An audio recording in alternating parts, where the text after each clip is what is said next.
Hello, welcome pen friends. Welcome to episode 4 of Chris's favorite pen, ink, and paper combinations. I got an exciting one for you today.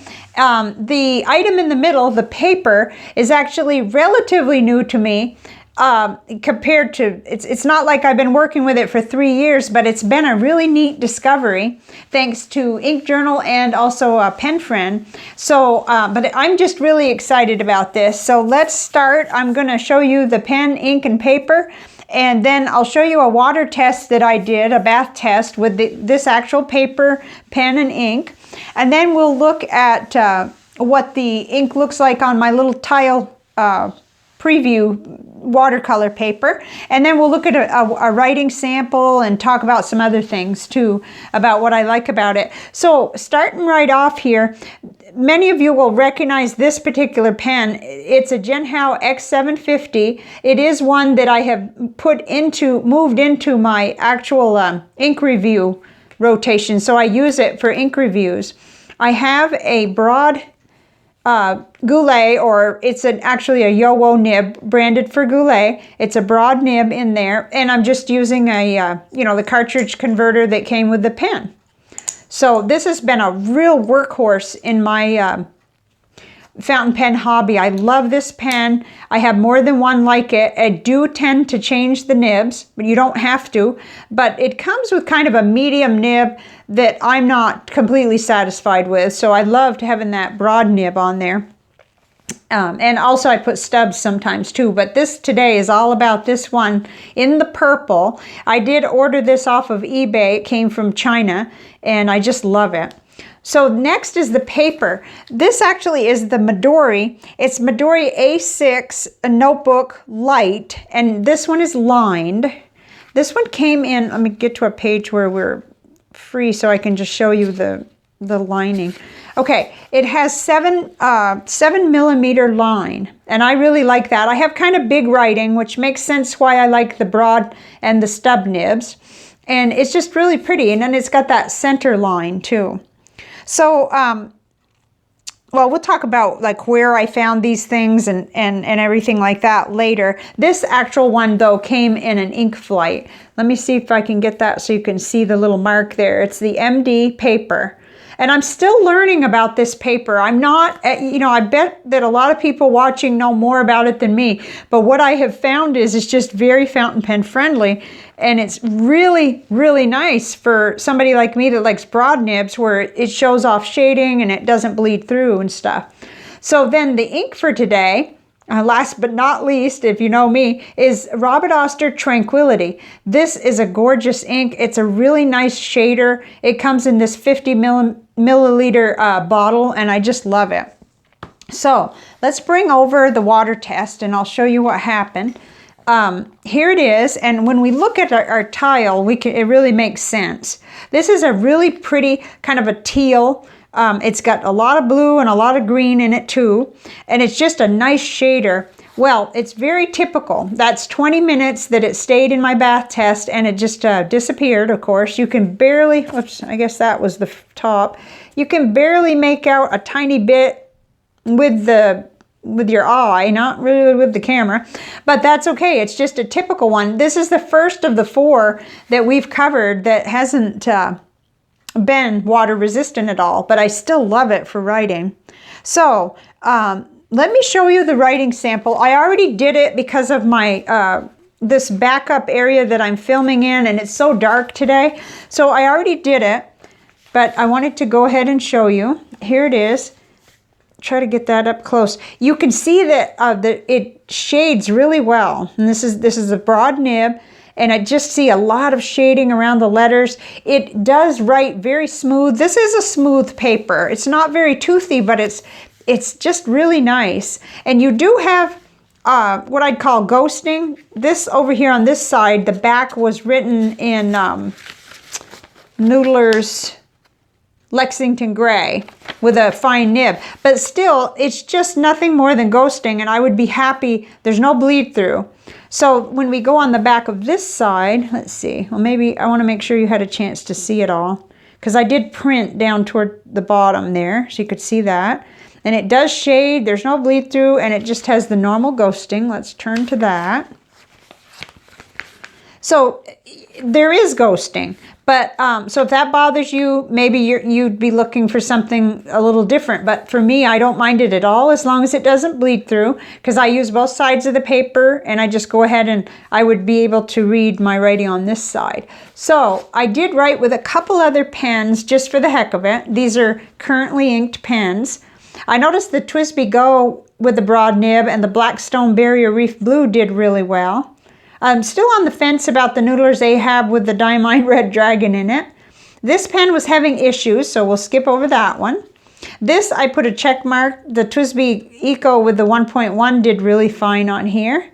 And as did the Jinhao X750 with a large stub. That's a 1.5. Let's look on the back. This was just me. I couldn't help myself. Since this paper is a little bit new to me, I wanted to try some of my other currently inks on it.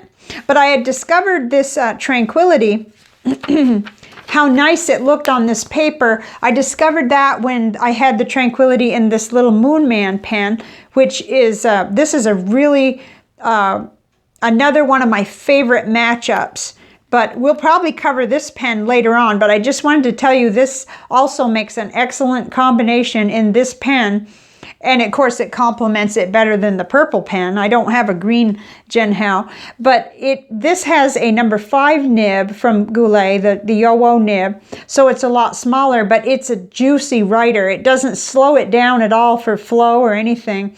It's just that this is out of rotation right now. And as much as it hurts me not to have it filled up, I wanted to give my other pens a chance.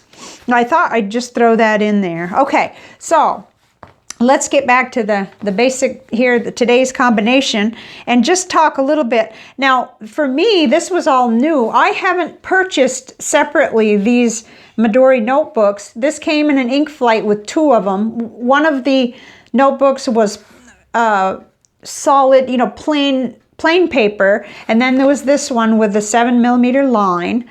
And then another pen friend sent me, and her initials are TD. She sent me 2 in different sizes. This is a B6 Slim that has the grid. So that was really, oh my goodness. So I'm getting a really good chance to try out this paper, and I am impressed. It may be a little bit more expensive. Where I found this anyway was Jet Pens for a pack of 3 for $13.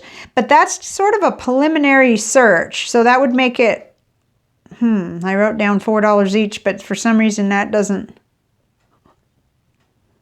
Well, my math is not the best, but for 3 it was $13, and it's ivory lined paper. So I'm just trying to learn about where it's available in the States, where you can get it and all that kind of thing. Mine came in a subscription. And then the Jinhao I got for approximately, I believe it was $5, but when I went back to find them, I was finding them on eBay for more money now than they were for a while. So either they've gotten more popular or my memory has eroded and gone to heck, and maybe I did pay more, but they're right around $10. And actually, come to think of it, that makes sense. And then your Goulet nib is either $14 or $15. I'm having kind of a moment there. And I think I paid $17 for the ink. So this is a reasonable kind of a middle of the road kind of a matchup for me anyway. It falls in there where I think the one thing that, I think the paper slows me down a little, but I'm just so blessed to have these to try out, because I don't think I would have purchased it, and it's such a good combination. Let me show you where this lives. And some of you have already seen this, but in the little, I'm using this as my commonplace book, where I write down quotes and notes from videos. And this was the first one. This was my pen friend from Washington sent me this one with the little cats on it. And I actually did find that another Robert Oster ink looked super on this, and this is the grid, of course. It's a different type of a line, but this is Robert Oster Blue Denim, and it shaded perfectly well, and it was real smooth like that. And not every single ink works well on every single paper. So that's why I'm excited about this, you know, finding out how well this worked with the Tranquility really was nice. So it lives right in here, and this is a folio, but it also can work as a traveler's notebook. This was also a gift from a pen friend, and it's found on Etsy by Marie Lee Crafts. But anyway, it lives right in here. And I was going to mention the fact that the ones that come with these plain covers, I haven't done this one yet, but I have a whole bunch of the stamps ready. I'm going to show you what I did to one of my little passport ones. What I did was I had a sticker, and I just started gluing some of my pen pal stamps on it. And I thought this is really nice, because then, you know, I get to preserve some of these. I decided against an album that would just be put away. I want to be able to look at these, and I get a constant stream of new stamps coming in. So I've just been soaking them when I have time to just putter that like that.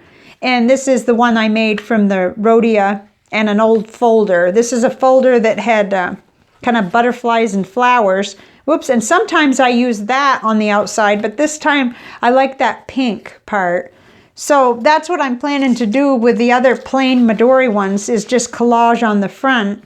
It's not something that I'm real experienced at, but I really enjoy doing that. So I just wanted to show you, because these kinds of fun things kind of inspire me and get me through some of the other not so easy parts of life. And if they inspire you too, then that's just a real bonus for me. So I'm putting that here to remind myself that I want a collage on the front of that Midori one. Okay, so I think I've remembered everything. I'm really enjoying doing this. There are so many different combinations that I've found over the past 3 years. I have to say this was hard to beat, but I know with the performance of this ink, this ink in this nib, it's very, very similar, which surprised me too. I don't know why it should surprise me. It's just that there's quite a difference in nib sizes there between the 5 and the 6. It's a big, big difference, and yet I got almost the same beautiful results. So, and these pens are also under $20 with a nib change. You end up, this is a little bit more expensive all told. I'd have to add it up, but it's about the same size when you have them ready to write with. I post this one, of course, but not this one. So I wanted to give you the fact that both of these did equally well with this particular ink. It's one of my all-time favorite inks. And I think that's it. I've gone on, even though I probably could have met the 10 minutes today, but not quite. So what do you think of this one? I really like it, and I've got others kind of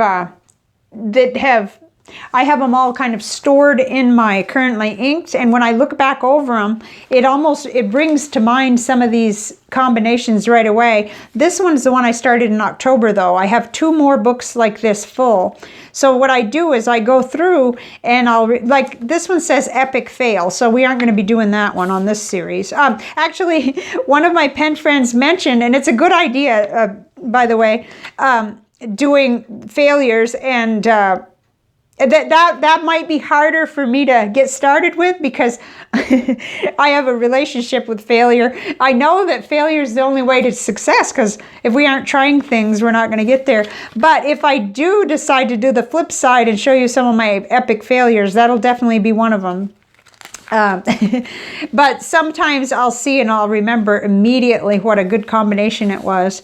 I think I'm making better notes now about it. So that's the part I'm mining for information to remember some of my very favorite combinations. And then I did want to also mention, even though I've gone over, the fact that we are probably going to be seeing some repetition. The most variety is going to be in ink, but we are going to be seeing repetition in paper and pens, because that's kind of how my collection goes. There is more ink of different unique varieties in my home and collection than there are paper types or pens, and there's quite a bit of a favoritism on my part in terms of pens. But I still think we can do this, and I'll do it as long as it seems to be of interest. And we'll just see how it goes. Definitely, though, there could reach a point where it's only the ink that's unique, but that's okay. We'll just see how it goes. And I'm having a good day, trying to keep warm. We have a sudden cold front that appeared in South Texas after having almost summer-like weather. So I'll let you go, and I want to continue to hear about your favorite matchups in the comments. Thank you so much for being here. Bye for now.